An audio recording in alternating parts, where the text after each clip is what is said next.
Today we are going to be learning about tool repair and what to look for in tool repair.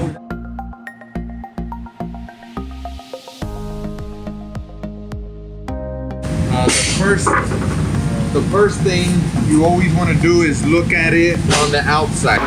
See if there's anything that you can visually see that's wrong with this.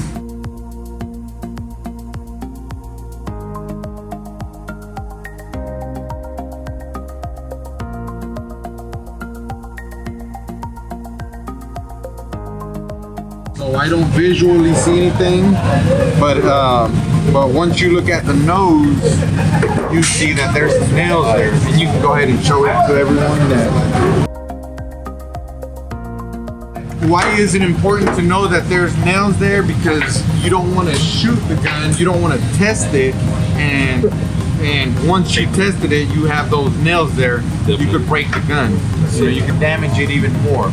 So this one we're going to put to the side for now, and we're going to take off the magazine and take out the nails so we can then test fire it. So one thing that you never ever want to do is let the feeder go from back here, because what that'll do is it'll damage the feeder and it can possibly damage the head a little bit.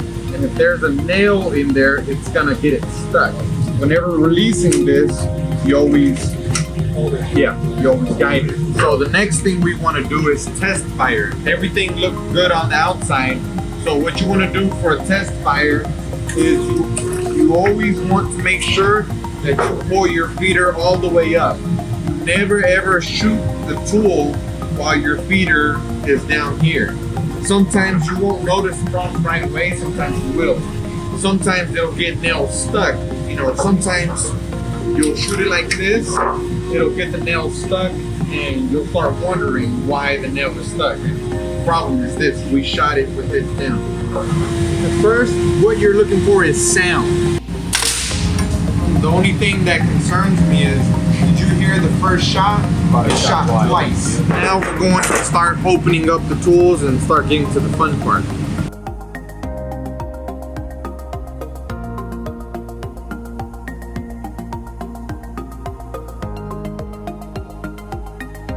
That tool there, it has a lot of water in it, so that's there can be condensation. The condensation is a huge problem because the piston can go out, the bumper can break. I mean, literally anything that has to do with O-rings can go bad.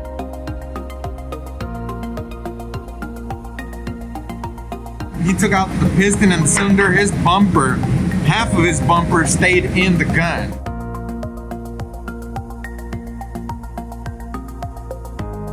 So that has to be replaced. The only way to replace that is to take the head out. If you do it without taking the head out and you put in the bumper through the back, you're just gonna mess up the tool. You're gonna have more issues than just the bumper. So now the head's gotta come out, and that's where the bumper is gonna come in. When you're putting your gun back together, you want to check all your O-rings. Otherwise, you're putting in a new bumper, new piston, and it's going to break in about 2 days.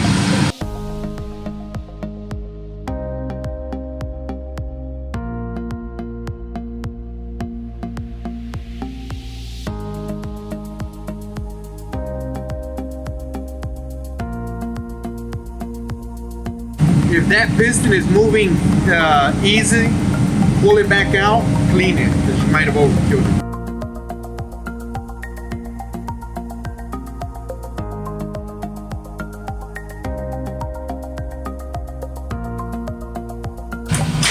Okay, that sounds like a champ. Sounds like a champ.